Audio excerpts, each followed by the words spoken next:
to today's episode of Composing Down Under, Australian Voices Composing for Band podcast. I'm your host, Jemima Bunn, and over the past few months, I've had the privilege of talking to composers from around Australia who've been involved in composing for wind band. And today I'm talking with probably one of our most prolific young band writers, our very own Brian West. Welcome, Brian, to Composing Down Under. Thank you. It's a pleasure to be here. Excellent. It's really lovely to talk to you. And I really appreciate your time giving to a few discussions about composing and how you've had composing in your life or music in general and how that's kind of travelled and journeyed with you as you've grown as a musician. So I guess just starting off our conversation, if you could just give us a bit of a background of your life into music, how you came upon music or perhaps how music came upon you. I'm originally from Brisbane. And I remember going to my grandparents' place and they had a piano. And I was always, when I was there, I was always fiddling with it, driving people nuts. And so when my father, through his job, got transferred to Hobart, my grandparents sent the piano with us because they knew that I was obviously interested and it was sort of a condition that maybe when we settled in Tasmania that I might start having lessons, which I did. And my parents offered it to myself and my brother, you know, would you like to have lessons? And I went, yeah, let's do it. And my brother went, no. So I started piano lessons in grade 3, primary school, 1967 or something like that. And went from there. I was very lucky. I went to the Taroona High School, which is a suburb of Hobart, down just 10 minutes south of Hobart. And I was learning from a local piano teacher, Eric Mitchell, who's still alive, he's in his 90s, and I see him occasionally and I contact him occasionally. He's had a big influence on my life.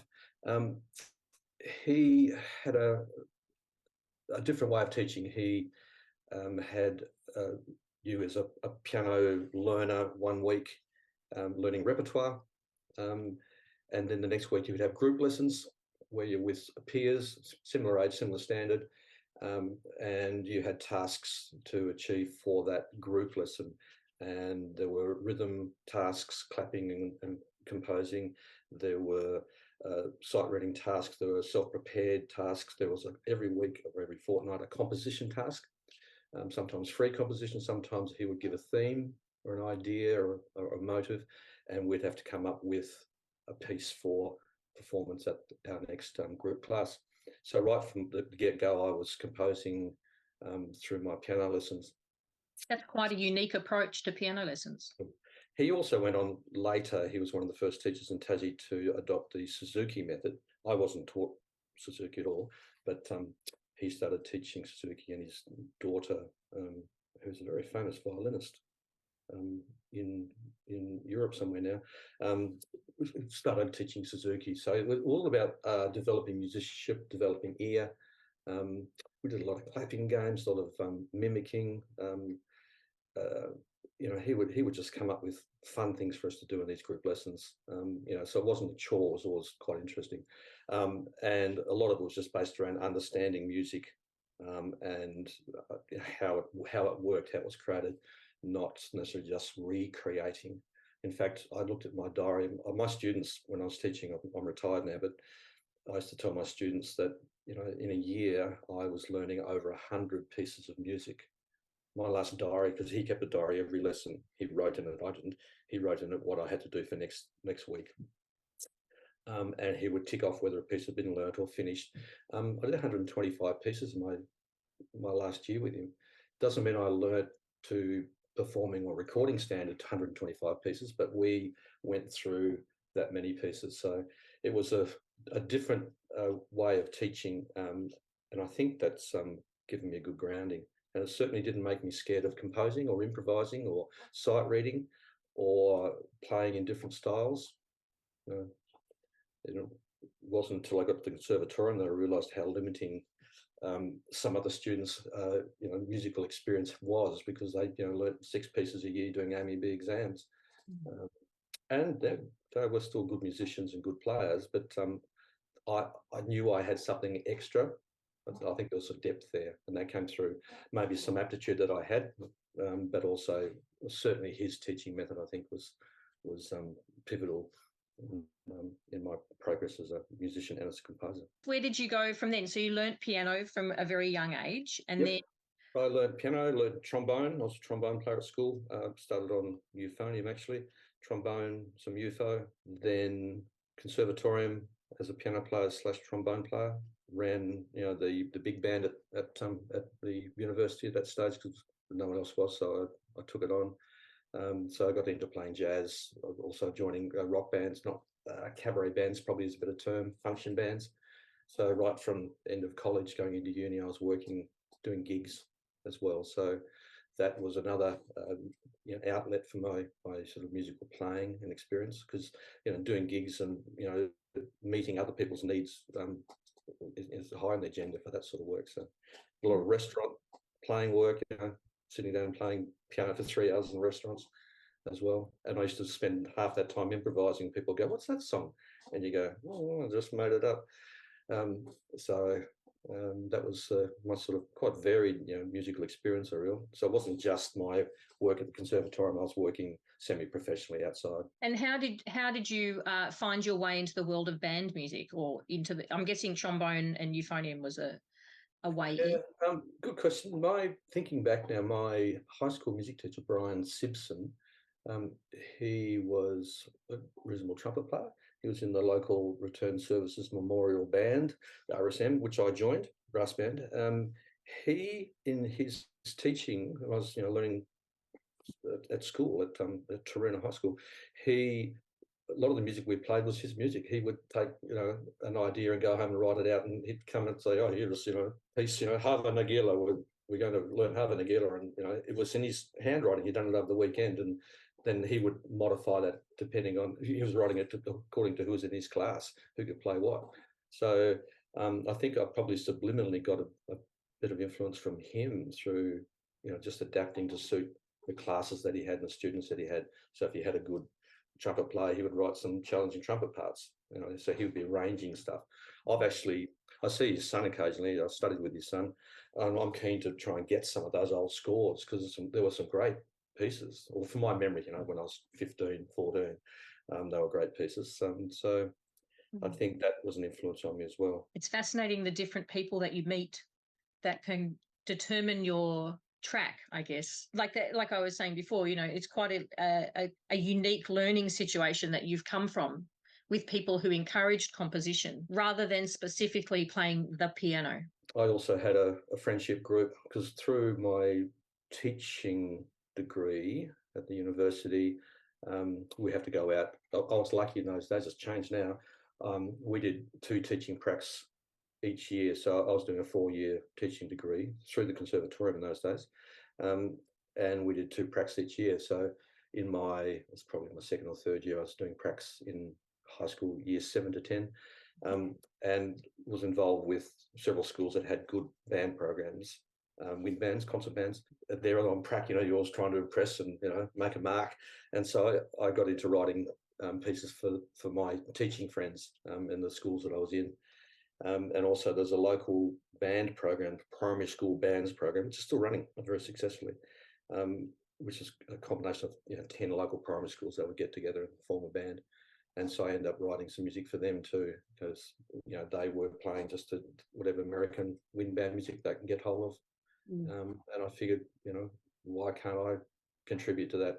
And so I did, and I was sort of in demand. They were going, "Oh, just write us another one, or give us anything," and they were very supportive. Even if I wrote a piece of trash, they would play it, and you would have a conversation about it, whether it's worth keeping or throwing away. And I've thrown away some. So that was good, that you could actually try it locally with people you trust, that you get honest feedback. It wasn't just written and sent off, and then you never really know how it's going or what people think of it. So. And was your area generally, do you think you were drawn towards that kind of educational writing? Absolutely. It was serving that need for the students that were there in front of me, or I was associated with, and I just wrote for their level. and the particular instrumentation.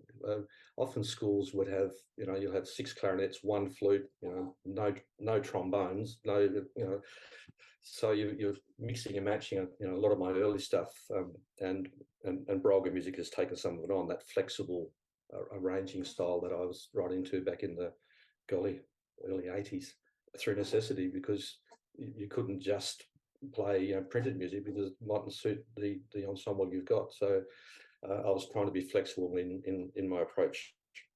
So often my pieces were deliberately written for a group at hand.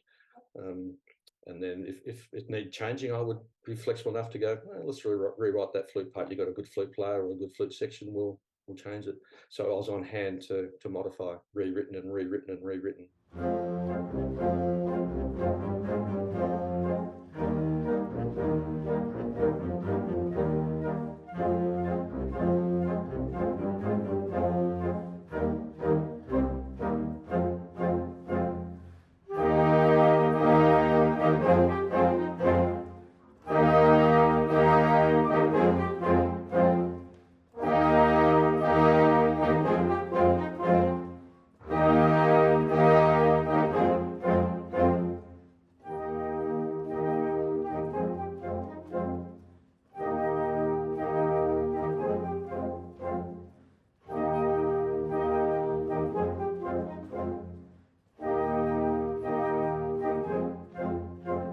So what has motivated you to keep that contact with music in your life?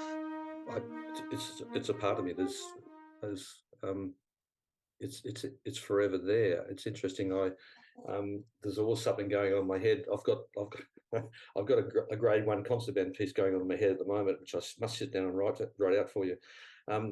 There's always something going on. I do a lot of fly fishing and fishing up the lakes and fishing of rivers, and my wife and I do a lot of walking, long trails, hikes, hundreds and hundreds of kilometres around the world, different countries, and there's always music in my head, and sometimes it just does your head in because you're going, oh, I've got to stop humming that song in my head. I'm not singing or whistling out loud. It's churning away inside. Sometimes it drives me nuts. So there's just stuff churning around all the time, and I get ideas for projects. A lot of it's still needs based and trying to help students, but it's always going on. I can't get rid of it. I think it's probably a curse. I don't know. There are melodies in my head, and I'm prompted to ask then, when you have a piece like you were saying before, a concert band work going around in your head, what is it that you're hearing? Are you hearing a melody, or are you hearing a whole arrangement? Have you got the whole band performing? The latter, yes. I'm hearing a band play it, but I'm hearing it's melodic based. I'm not sort of analysing in my head, who's going to be playing what part or whatever, but I'm hearing a band performing it, so I know it will suit a band. It's not a piano piece I'm hearing in my head. It's a band piece, and will suit a first year band. So that's why my brain works. I write simple stuff really. So it's not a hard process to remember. 3 or 4 or 5 note tune in your head, but at the moment it's sort of going around and round, and you wake up, and I should get up and write it down. So I used to have manuscript paper by the side of my bed, so that if I wake up dreaming something or something going through my head, I could write it down, because in the morning you never remember it. Mm-hmm. So maybe I'm just one of those weird people that have it going through your head and need to get it out. I guess thinking about that, hearing the melodies in your head, is that something you're able to do, is to just simply write them down?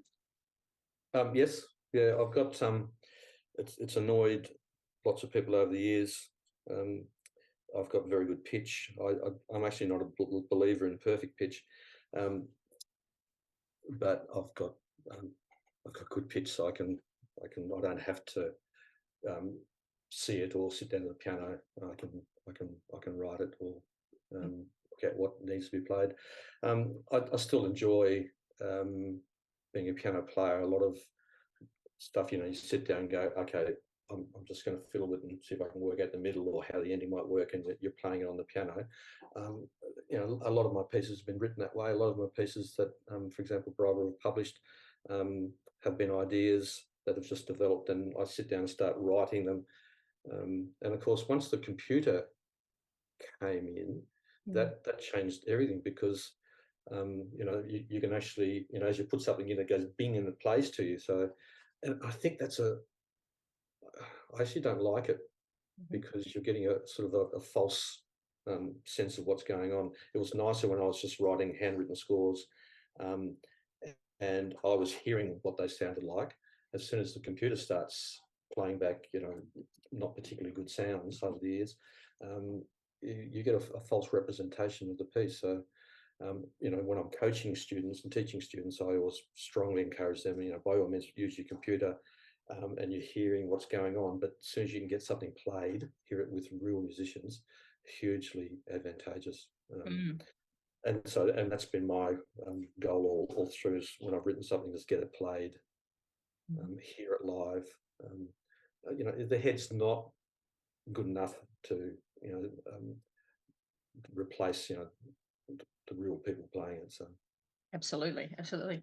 We may have already covered part of this, but what is it that drew you towards composing? I guess maybe perhaps in comparison to becoming a performer. I think, as I said to you, I started composing with my piano teacher right from the get-go. But that was sort of, that's what I did every fortnight. That didn't draw me towards composing. I think it really came out when I started doing prac teaching when I was in my degree years at the university, and I saw that what music and what resources were available frustrating me. I was going, well, there's got to be something else, and I would start writing materials for the schools I was in. Yeah, so it was necessity through working in schools and working with students. And I'm guessing one of the things that you're saying there is that certainly in Australia, we had a greater influence of music coming in from overseas, but it wasn't always readily available and not in the context that we needed it to be. No, I was lucky. I was able to, even before I started teaching, maybe it was my last year of university, I used to, and I still do, even more frequently really, but I used to go overseas every 2 years. So I would find that I would spend my time in New York going to publishing houses, in music stores that had band music and school music, and just spending days looking through it and bringing stuff back. I remember bringing back, in 1980 or 81 or something like that, the copy of Let's Go Band, Andrew Balent. Everyone knows Let's Go Band, sure, you must know it. Boom, boom, boom, boom, boom, boom. And I went, oh, that's great, and brought it back to Tassie, and every band I think Tassie played Let's Go Band for years and years and years. And that was another reason I thought, I've got to write something that's similar to that, because people like it. I would pursue music stores and be looking for school resources, band resources, because the only way we found it in Tassie, that the bigger retailers on the mainland would be coming across in their cars and little buses and vans, and arrange a meeting with the teachers at school to hawk their music and play the cassette tapes or whatever of the American publications or the British publications. It was more American for wind band in those days. So it was, accessibility as well was limited certainly in Tassie. I'm talking back in the 80s. So. Yeah, absolutely. And could you tell us a little bit about your composing process? Like what happens when you, as you were saying before, having a piece of music in your head, what happens to it? If I've got something going, I have to get it finished. Used to drive my wife nuts, because I'll be up at all hours of the evening just getting stuff written down. So I had to get it out and get it, full stop at the end and finished before I, be able to move on to something else. So initially be something going on in my head, or it might be a stage. Sometimes I'd sit down at a piano or on the keyboard and just improvise, just be mucking around with chord progressions or melodic ideas, whatever. And just sometimes, occasionally, a piece came out of that. I think from memory, Rum-Bah came that way. I was just sitting down, tinkering away.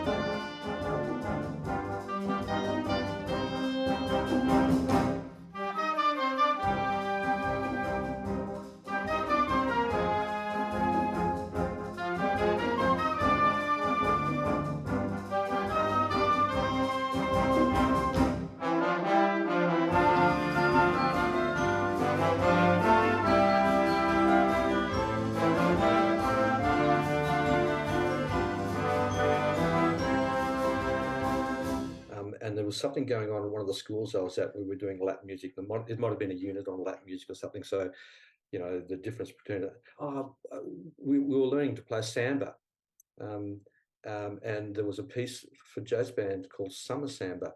Anyway, I was trying to work out the difference between sambas and bossa novas, and that's all those different dance styles from Latin America. And so I was sort of just mucking around on my keyboard at that stage. It wasn't a piano, it was a synthesizer. And Rum-Bah came out of that. So through basically an improv on a sort of an idea that was going on, a thematic idea. And sometimes that happens. It's an idea. I forever with that. I was also trying to write a tango as well. I was going to do a wind band tango. It was sort of very dance and very stylistic, and never got around to quite doing it. And I think there's a couple of my pieces have elements of it in it. So often it's maybe an idea of a particular style or a mood would influence me, or some improv, something would come out of it. Mm-hmm. I actually learned to, when I was sitting down, which is why I was doing it on a keyboard, because I had keyboards in those days that had sequences built in, so recording technology back in the early days. And I would just flick it onto record mode, so you can always go back, what was that? That was great. Well, that was interesting. And go back and listen to what you just stumbled over. So some pieces exist just because they were, a moment in time. Mm. And are you a composer who writes down in full score straight away, or do you do condensed kind of work? How does that get from your head onto the paper? I do full score. A lot of my early pieces, and again, Brolga have been kind enough to publish many of them. A lot of them were in quartet version or trio version. Mm-hmm. I went through a period. It was for, again, one of the primary school organisations, primary school bands that was had funny instrumentation. So I would write, we don't want to have too many layers, and I did some trios and quartets, and the quartets seemed to work well and just share the parts around. So a lot of my pieces were written as quartets, and then if there was a need, people liked them and they wanted to use them as a whole in a wider group, I would expand them out to full wind band pieces. But some of them were, a lot of them were just quartets, and could be played by a whole range of different instruments. That flexible arrangement idea sort of prevailed a lot, because we just didn't have, there's only a few schools that had like really settled, well-formed wind bands. They were all just mishmash. You had what instruments you had, so I was just meeting that need. So yes, scoring out at least to quartet and above. I wouldn't write it as a piano piece or something first. I'd just start writing. I'd get the Brolga manuscript paper, which was the thing to go for in those days, which was great. Pencil, ruler, yep, an eraser in hand, and off we go. The discussion about how you're putting the music together is quite interesting, because the composers that I've spoken to do it quite differently and quite the same. So it's really interesting to hear how it gets out of your head and onto paper and what form it takes. And And then I guess because we were just talking before a little bit more about that contemporary world with the use of notation programs on computer, how has that changed or influenced the way you write now? Um, I think I spend more time because you've got the flexibility of just chopping and changing and moving things about, and several different versions going at the same time. Whereas when you're running on paper, you in a way you're forced to get it more right the first time, because you couldn't afford to keep rubbing out your mistakes sort of thing, or rewriting a page, because it will just take time. And sometimes that happens where you go, oh, I've changed that. I've got to rewrite that whole page. So I think I was actually, knowing this interview was coming up, I was going back through some of my very early pieces that Brolga have published, and I think some of them are freer. Some of them I like more than my later ones, because probably I spent less time on them. I was forced to, in a way, get it. I'm not sure they're right, but get it righter first up, rather than just fiddle around with changing stuff on the computer because you can. I think it's Like, I think it's been a drawback for me, actually. is that The are they works like flexibility is an advantage. are they works like Crocodile Cakewalk, and I'm thinking like Bavarian Barbecue, those early ones? So my things like No More Blues.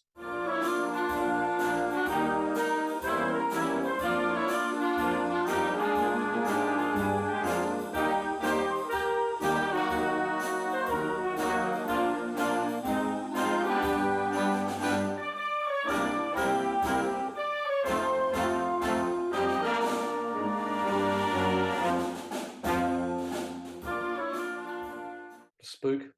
Ah, yes.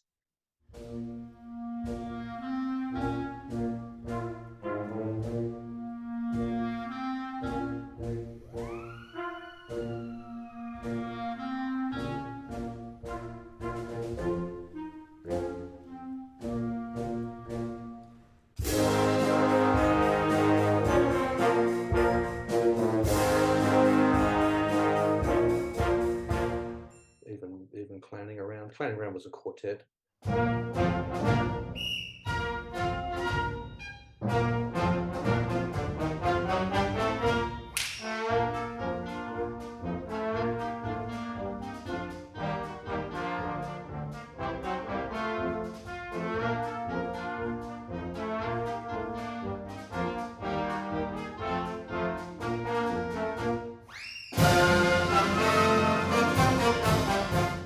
Quiet Moments.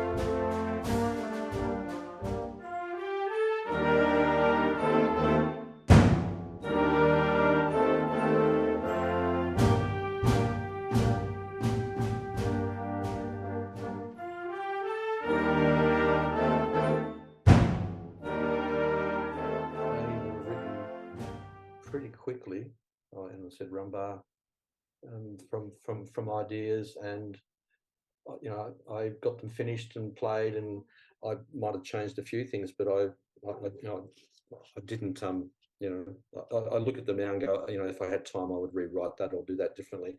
But they are, they're works of me at that time when I was much younger and I was working differently. But as I said, I think I prefer some of those to over later ones that I've probably spent more time on, and maybe relied on the technology too much rather than just being free.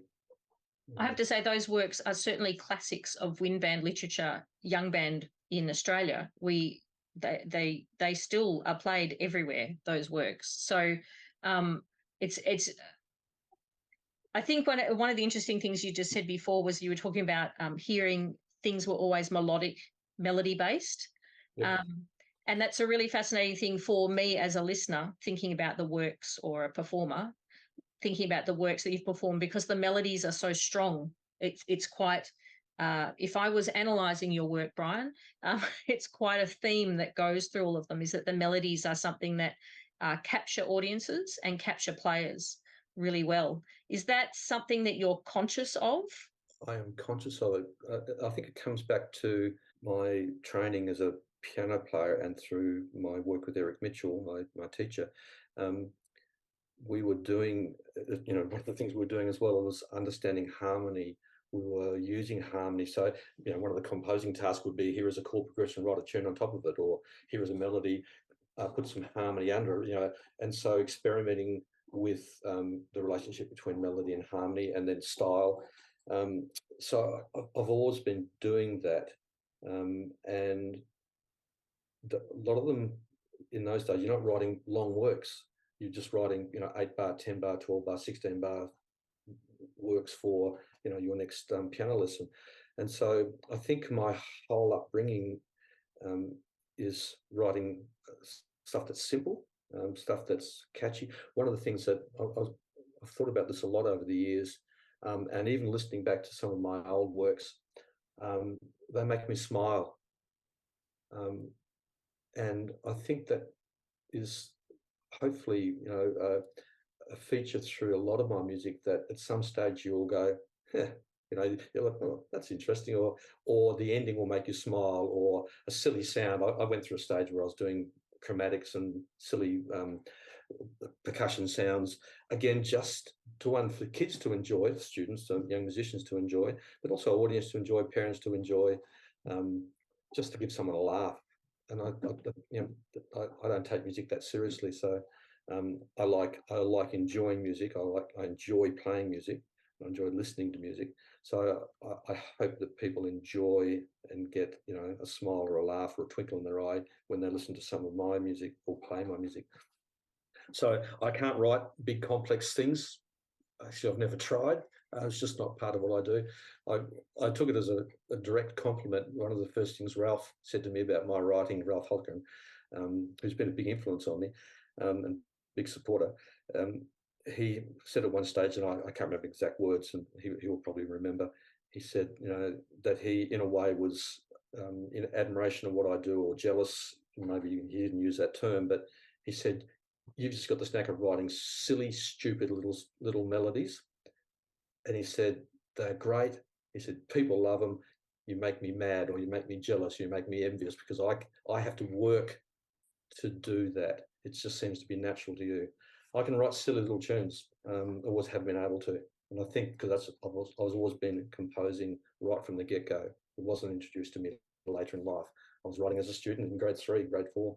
Yeah, it's very interesting to hear how backgrounds create us in the future, and that influence, as you've been talking about, that influence of one teacher saying, oh, well, next week we won't do technique, we'll do this, we'll write a composition, and how that can take you on a journey. I'm sure at 4 or 5 years old, you didn't go, oh, I'm going to do this, it wasn't on your agenda. But I think a lot is also, and I try and, when I'm coaching students in composition, I try and get them to understand how harmony works. Writing melodies, often talking about coherency, talking about language. I'll say to the student, I don't mind this piece, it's got some really good ideas in it, but you're talking in French, then you're talking in Russian, then you're talking in German, then you're Australian slang. You've got so many things going on there that an average person will go, I was interested in that, but now I'm ready to go and have a cup of tea because I'm lost. So the coherency, be able to follow it and understand is lost. So deliberately in all my music, I want people to be able to go from beginning to end and go, keep engaged, understand.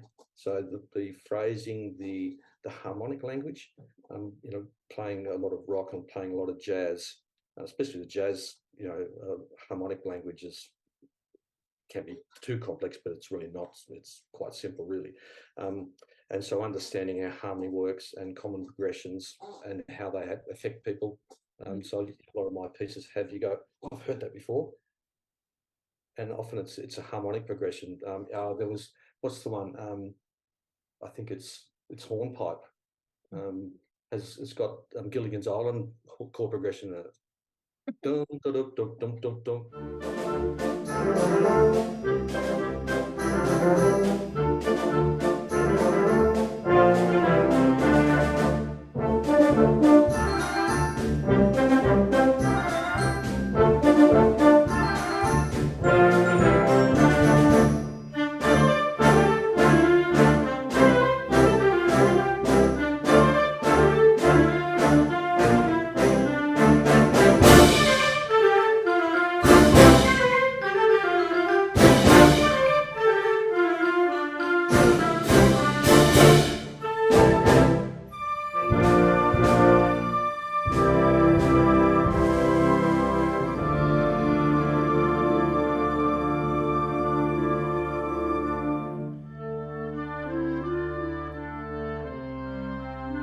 just a ascending chordlet pattern from its modal, in fact. And so I also thought that was interesting, so I chucked it in a piece. So some people go, "Oh, that sounds familiar." I go, "Oh, thank you," because you're writing stuff that you want them to enjoy. Yep. So sometimes, you know, there's a borderline between, have you heard that before? And I also have students, you know, if someone says, "Gee, I like that, I think I've heard that before," you go, "Oh, thank you," because you want to have your music understood and liked by people. So previous association is important, I think, with melodic structures and harmonic structures. And have there been, aside from people who you've been involved in a teacher-student relationship, but has there been other composers who have influenced you in your development? Yes. I mentioned Ralph just then. It was interesting, the days of Brolga becoming Brolga. The premise in those days was, to write with an Australian voice, to have a limited number of composers at that stage, just so that we could become a known name. It wasn't, 1,500 different composers that you had to, play. There was, whatever it was in those days, 3 or 4. It was, Brian Hogg, myself, Ralph. I think basically it started with the 3 of you, because you were the ones who got together, who did the debut concert and the Young Masters, and that it really evolved around that core in those early days. And I mean, I hadn't had any association with another composer of wind band music until that. I was writing in isolation here in Tasmania. I was getting my music played by my all my contacts in the primary schools and the high schools through my teaching practice and my teaching and my association with the local primary school band program. But I was just dealing with teachers that weren't composers, and that first interaction with especially Ralph and then Julie through Brolga Music, but and Brian, and those meetings we had, and you all of a sudden talking about composing, you were talking about wind band, you were talking about the rules. Okay, so what are the specifications? How high can the trumpet go? And so I was writing stuff that fitted into a certain grade level, but I didn't know that there were rules associated with it, and you couldn't get the specifications from American companies in those days. Each company, Alfred's Music, held onto their writing specifications, and only their writers, could get hold of them. So Brolga, in coming up with a set of specifications for range and time signatures and key signatures and use of rhythm, was just amazing.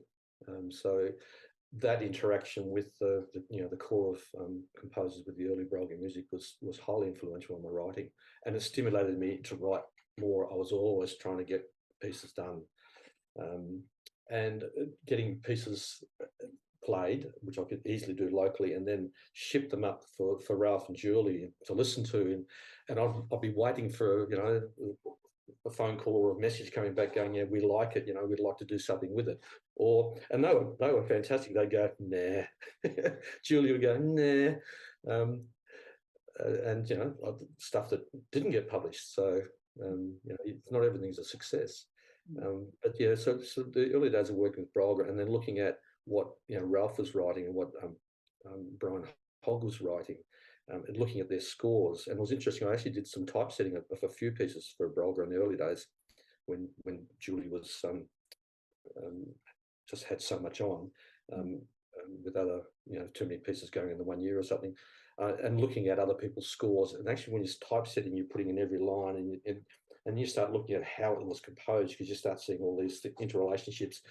I found that interesting too. So score reading is important. I wasn't doing enough of that. I was too consumed with just writing my own and getting into bad habits. I mean, Ralph would be forever correcting something or making a suggestion or telling me that if I didn't do this, they wouldn't publish it anyway. So that sort of that rigor. It wasn't just total freedom. You within a publishing house has rules, and I accept that and respect that. And I can see why. So I think I was working in isolation. Certainly, becoming involved in the Brolga inverted commas family was hugely influential. And it got me then looking at the American system more, thinking, how do they do it? I mean, I think, Brolga took on a lot of the American system, but it also became Australian too, and certainly had an Australian voice, and they certainly didn't copy everything that the Americans were doing. But they had to use that as a model, I suppose, to start off with, to really strict formula and try to work through in conjunction with a tutor book. I mean, the method's fantastic and they're well proven, but I just find that a little bit tedious. And that's really interesting because, at the time certainly when Brolga was starting out, we had only really just started using method books here in Australia, and that was quite limited.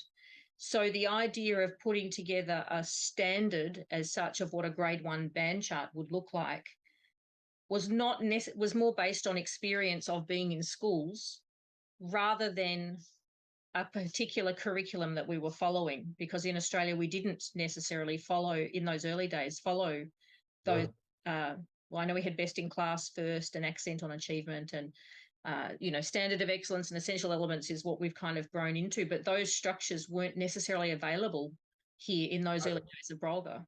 No, they weren't. And I found some of the schools were using mixed, hardly any down here, but some of the programs that I saw, I go, oh, that's just so boring. And I understand why. You can't make everything exciting in a tutor book, and they've got to have simple rhythms, and they're there for a reason. It might be for breath control or phrase awareness or whatever. I mean, they're all well thought through, but I was sort of about product based, trying to make people smile, be happy and enjoy their music. And I mean, my good friend I mentioned I used to travel to America with, he married an American girl and went to live in DC, and was teaching there successfully for many, many, many years.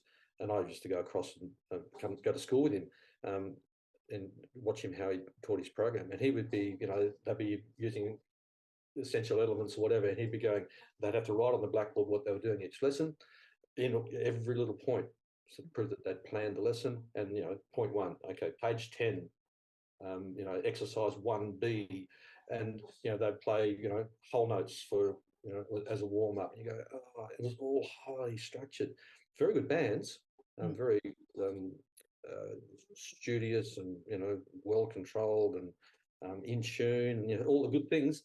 And I go, oh, I'm not sure I could teach like that. Sort of lacked a bit of spontaneity. Very, very different systems of approaches. Our use of bands outside of school, generally rehearsing outside of school, instrumental lessons in school, whereas obviously in the States, the band within as a band class. Yep. So it's a very different approach to teaching instrumental and ensemble music that they've taken. What pieces of music do you think have influenced your compositions? Oh, what pieces? I'm not sure I can answer that. I would look for interesting chord progressions or rhythms. I said I was influenced by Latin American music for a while, so there's a couple of pieces in the repertoire that have that feel to them. If a particular chord progression attracted me, I would slip it in. I was playing a lot of jazz in my college years and then into first few years of young adulthood, I suppose, doing gigs in pubs and jazz clubs and things, and there's some interesting chord progressions and voicings, and so I think the form, having your 8-bar melody or a 12-bar melody in the middle, and I was attracted to that, and some of my pieces are certainly like that.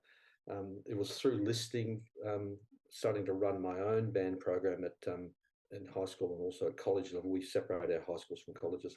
So for many years, I had a very good year 11, 12 band. And so I was buying, James Curnow pieces, Robert Sheldon pieces, some of the American repertoire, and looking at how they structured their pieces. And it was quite stock trade stuff where you'd have an introduction, you'd have a theme and maybe 2 themes, then you'd have a slow section, then you'd have a return, a DC or something, and then a big coda ending. And so you'll see there's some pieces of mine that do exactly that, because I was influenced by that at the time. And I thought, well, I have to start writing like that to legitimize myself and maybe get known in the American market. So I know that especially in those days, Brolga were making inroads into the American market and still are. And so I was trying to be influenced a bit by the American writing system. And some of their pieces were, fantastic works, but and some of them left me cold because they were too well organised. They were too prescriptive in a way, and they didn't hold my attention for the whole piece. So I think that's again why I'm attracted to shorter pieces, more melodic pieces that have clear melodies, clear form, and I keep coming back to it, make you smile, make it coherent, you can understand. It's nothing too complex. That's my main influence, I think, probably my professional outside playing, and looking at the scores of the Australian composers and also the big famous American ones. And And admiring what they were doing. Going, I looked at Ralph's Hornet Nest when he published it and won some award with it. I was going, that's just nuts. I mean, who could write that? I just did my head in. So I could never aspire to do that sort of stuff. I never tried. I just said, I'm just a little simple 8-bar melody writer, and I'll stick with what I do, okay, and see if I can make $1 out of it. So. I think we're all okay with that, Brian, I must say. What challenges have you faced as a composer? I think initially, the only challenge is just getting people to play your music, and I was really lucky with that.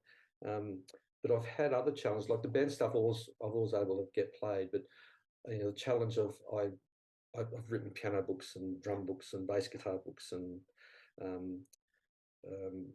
duets here and there and trios here and there, just and they're just existing for the small amount of people that you wrote them for, and no one else will ever get to hear them. And so I think one of the challenges is going, I just wish more people could hear what I'm writing and what other people are writing too. There must be lots of stuff sitting in people's top drawers or in their filing cabinets. So I think I just wanted people to hear what I was doing too. And look, we all love a pat on the back for people to say, yeah, I like that, or can I use that, or my student played that for an exam and got some feedback, or they were played in a stead for stuff like that. So I think that's old. I like being liked. I think that's a human trait, and I'm not scared to admit that. As a composer, I wanted people to hear my music, and then of course I wanted people to give me feedback, and hopefully that feedback was positive and that they liked it. So I think, especially coming from Tassie in those days, there wasn't a lot going on, and so I was trying to make a mark. So just getting out there and becoming known, I think, was one of my challenges. I've still got stuff I'm doing that I'd like to share with the world, but there's no way of doing it. So you go, no, I'll just put it in my filing cabinet or give it to a few people that will use it, and then move on to the next thing. I think that's the main challenge, just getting people to experience it. Sharing it. And you have kind of touched on this a little bit, but I'm interested in hopefully we can draw out a bit more of this question. Do you think that there is an Australian voice in wind band composition? Absolutely. I was thinking, I have thought about this over the years, and I was thinking about it knowing I was going to talk to you. Listening to, and I go through stages where I'll listen to, pieces from your repertoire, from your catalogue, and I'll listen to American pieces. So you look through, say, band lists or stuff that's on a competition list, and you can pick a mile away an American piece, you can pick a mile away an Australian piece. What is that voice? I don't know. I really can't pinpoint it. I think there's a freedom of melody. I think there's a freedom of not sticking to the tried and tested rules. You don't have to follow, as I said, the introduction and 2 themes, and a slow down into the middle and come back and have a big rousing ending. I think we're freer with our melodies. I think we're freer with our harmonic choices, certainly freer with our rhythms. But what makes an Australian sound like you, I don't know. Have you got anyone to answer that succinctly yet?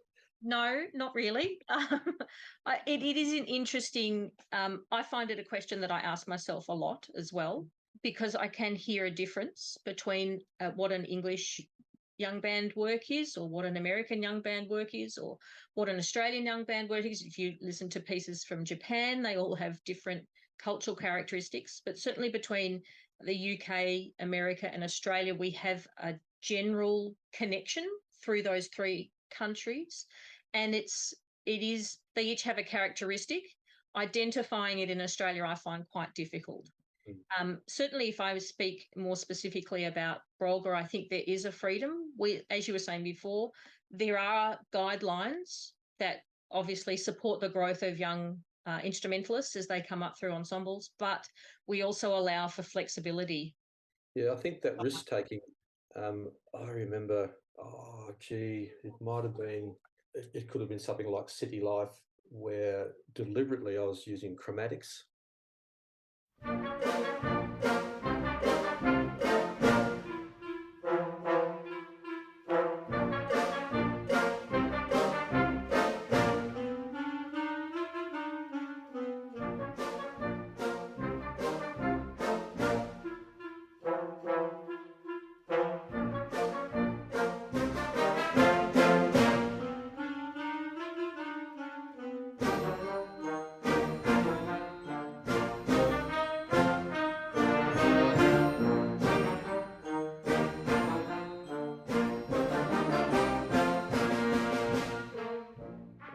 And there's some other pieces, I think it was a skeleton dance, where there's some chromatic scales.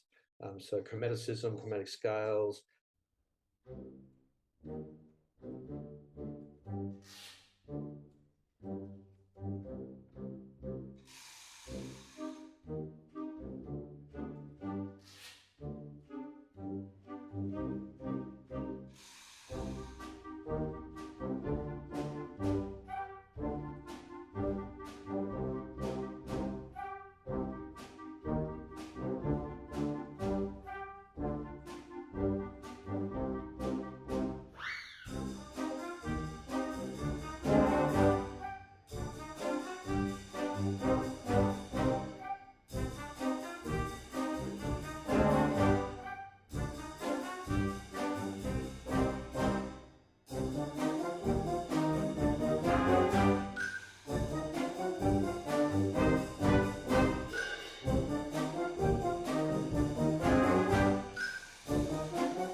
Venturing into slightly different keys. You didn't do that. You go, well, you can't, trumpet players don't go the E flat, you got that's a difficult fingering. No, well, no, it's not. Sometimes, just pushing the boundaries a bit is an Australian trait, I think. Not being adverse to take a risk. And these aren't silly risks. It's just, and Ralph was very good. He would encourage putting a challenge in a piece, or putting an element of risk in a piece. Don't go overboard. Wouldn't publish it, and people wouldn't play it because it had those unreal or too many challenges in. But certainly, there's no reason we shouldn't be challenging our students. There are times to give them just something where everyone plays it very well. We can do this easily, but there's got to be other pieces where this is the challenge. And yes, the clarinet part in this piece is pretty straightforward. But we're doing this because we want to challenge the flute players or the low brass, or this is a percussion challenge, and they're going to have to work a little bit more to extend their ability. So I think maybe that is a trait of Australian music, where push the boundaries a bit, maybe with certain instruments, not with the whole scoring, but maybe within the writing sections. Even thinking about very early pieces like Bunyip Blues. Now, there's quite a lot of alternate chromatic fingerings in there, plus rhythms that are not specifically of a grade 1 level. But the repetitive nature of that and the collective playing of it allows it to be played.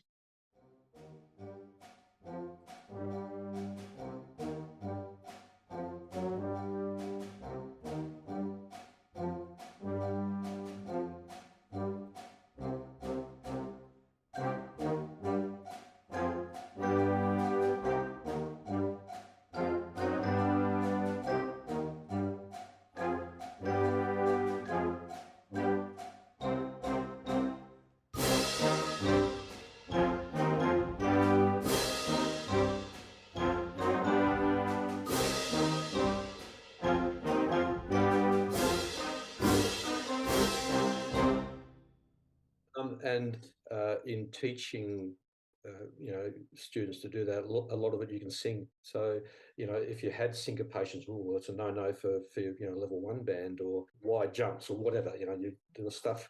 Well, if you approach it the right way, and the musicians can sing it, can clap it, they're going to and understand the challenge and not be frightened by it. They'll get it. Singing was a big part of what we do as teachers, to get students to be able to understand the shape of the phrase, or where to breathe, or the expressive component. To be able to vocalize it is very important. So some of those rhythms that certainly weren't level 1s, and that's also in a funny key too.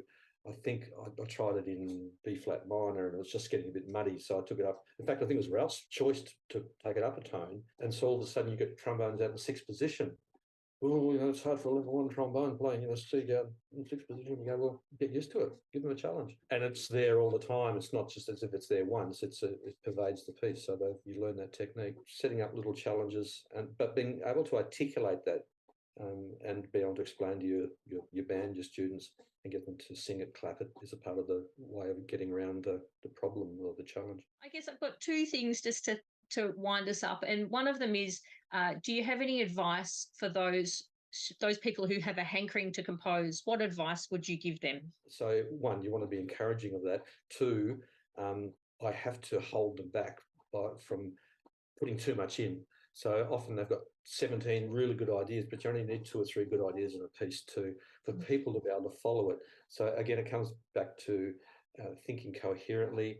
I try to get my students to think music as a language and relate it to a written text. It's got to have punctuation, it's got to have time to breathe, it's got to have shape, it's got to have emphasis, it's got to have pause, it's got to have a flow that people will follow. It's a whole bunch of stuff that literature, that writing, that reading, that talking relates to music. So for a young composer to think in terms of it as a language, and then to understand how to write that down, and not try and put every idea into one piece of music, and then not to keep it to themselves. I find if you're an artist and you've created a piece of art, don't you want someone to give you feedback?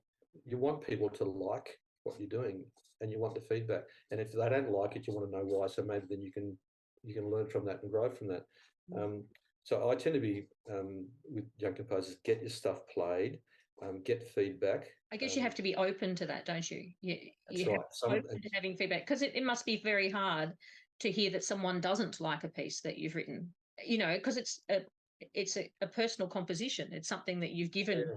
And I think that's what they're scared of. So, don't be scared of sharing and getting feedback. But my whole teaching career is about that approach. We used to, with all my students, we did a lot of composing in just my general teaching. And we were all giving feedback all the time. And I was always pushing honest feedback, not you're not there to crucify them, to hurt them. Saying, can you think of something positive to say? Not just, oh, I really like that. I really like that because it had interesting rhythm, or the melody in the first section was really appealing, whatever. And so they're using the language of music to describe their likes and dislikes. And if they've got some feedback, some cooler feedback, what they didn't follow, what they didn't like, and maybe give you some suggestions. Don't just give people problems, give people solutions. Often with young composers, they tend to. I think it's probably the same with art, with a lot of younger people that haven't developed a style. It tends to ramble. It tends to go on and drift.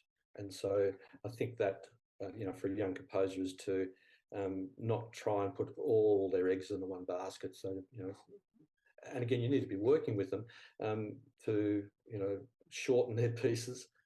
Recognize what works in a piece and what doesn't, and be prepared to slash. I'll often with the student, you get to page 17, bar 150, you're 5 minutes into it, and you go here and there and there. That's fantastic ideas. You've got a piece in each one of those. Why don't we just work on that first section there, and that will become this piece, and we'll save the others for another piece. They're trying to get everything into the one work, unburden themselves. And so I'm slashing and burning their compositions, trying to get them to shorten them, to condense them, to focus on the positives. Just finally, is there anything that you would like performers of your music to know about you or your music that they may not know? Nothing jumps out. The only thing that jumps out to me, and happens a lot, is students will know of you but don't know you. I'll often go and work with a bunch of students, or I'll do some relief teaching or whatever, or I'll go and do some tutorial work with students, and I get introduced and they go, "Are you Brian West that wrote blah blah blah?" And I go, "Yeah." And they go, "It's you." And I go, "Yeah." They go, "Oh, we never thought that." They don't think it's just a name on a piece of paper, but there are actually people behind every composition. And I think I just keep getting amazed by people going, "Oh, it's nice to meet you," because we played so much of your music over the years, but never actually knew you existed, didn't know that you lived up the road. And so I think that we as educators, we as teachers, we as musicians, and I tried to do it with my teaching, and I probably didn't do it enough, but if we were looking at a piece of music, I would try and go, "Well, this is by blah, blah, blah composer, and they live so, and, try and just that they are humans, they're real people. And that they have lives and interests. So I just think it's to personalise it a bit more. And we certainly have this opportunity, having so many in our contemporary world, so many Australian composers, and the space is shortened because we have Zoom, because we can get around to each other. You're an email away, a phone call away, that there are so many opportunities to connect with composers across the world, but of course for us here in Australia to connect with our own composers and to hear what they're thinking about in a different piece. And that's probably something that we'd love to promote more of, to get those connections between performers and the composers of the works they're performing, to know who the musicians are on both sides of the piece of paper. Having the composer able to communicate directly to the musicians that are playing their music, how they envisage it, how they think it should sound, or how they hoped it would sound, is a very powerful thing. That's where those workshops and clinics are so valuable, where the composer can stand up and go, "Yes, it's written like that on paper, but really in my mind, I wanted this to come out." Because you can't put absolutely everything into the score, because it just starts looking too complex, especially for young band music. So it comes back to the conductor, the teacher, to have a vision about how that piece should sound, and then communicate that to students. And of course, no one better than the composer to have that vision. Oh, that's so fantastic. Thank you so much for talking with us today, Brian. It's just so appreciate your time and your sharing of your experience as a composer within an Australian context. And I know that many of the people who listen to this podcast will have played your works and know your name very well, and hopefully now have the opportunity to know the composer himself. But also that I can reassure you that certainly from my perspective, many of your works make us smile as we play them and we teach them and we perform them. And I just want to thank you for your time today. It's been excellent to talk to you. You're most welcome. I enjoyed it. Thanks, Mama. Excellent. Thank you so much. And for our listeners, of course, links to anything that we've mentioned will be in the show notes. Thanks, Brian. Really appreciate your time. Okay, appreciate it. Thank you.